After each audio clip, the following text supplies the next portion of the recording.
Groundwater flow can experimentally be shown to be subject to refraction.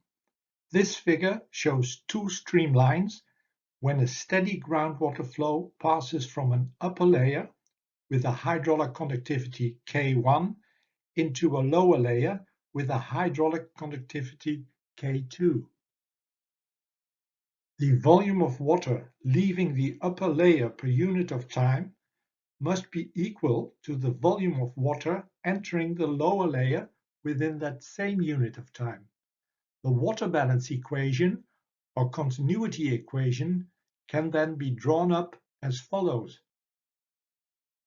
The volume flux in layer 1, Q1, equals the volume flux in layer 2, Q2. Note that Q carries a prime.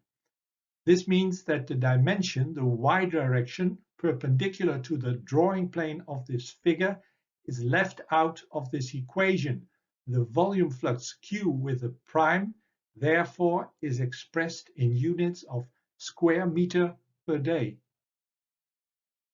As is customary in hydrology, we will combine this continuity equation with the flow equation, Darcy's law. Darcy's law for layer 1 states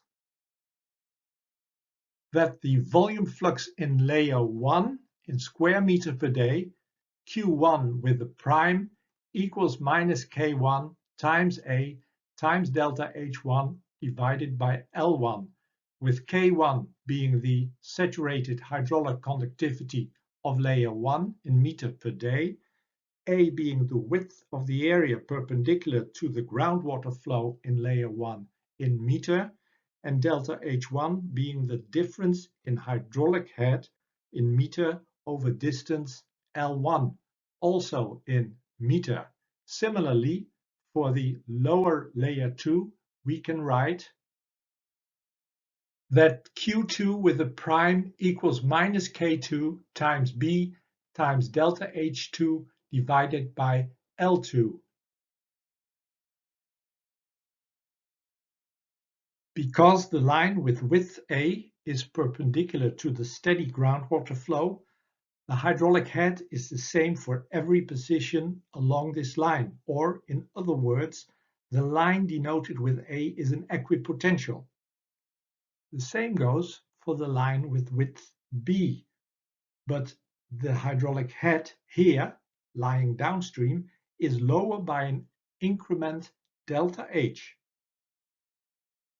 This increment, or difference in hydraulic head delta H, is the same for both the right and the left streamline, albeit that for the right streamline, delta H is established over a shorter distance L1, and for the left streamline over a longer distance L2. Thus, the hydraulic gradients differ, but delta H equals delta H1 equals delta H2. Inserting the flow equations into your continuity equation for delta H equals delta H1 equals delta H2 gives us this relation. Please note that the tangent of alpha equals L1 divided by A. Angle alpha, here we have 90 degrees minus alpha, so also here we have the angle alpha. And that the tangent of beta equals L2 divided by B. Here we have beta, here we have 90 degrees minus beta, so here again we have the angle beta. If we insert that into this equation, so the tangent of alpha is L1 divided by A, and the tangent of beta is L2 divided by B, we get the following. The ratio K1 over K2 equals tangent alpha divided by tangent beta. Now, as an example, give the hydraulic conductivity K1 the value of a clay layer in the order of 10 to the power minus 5 meter per day. And give the hydraulic conductivity K2 the value of a sandy layer in the order of 10 meter per day. The ratio K1 over K2 then equals 10 to the power minus 6. Play around with the formula, insert a value of alpha and find out what beta is, or work the other way around. Insert a value for beta and find out what alpha is.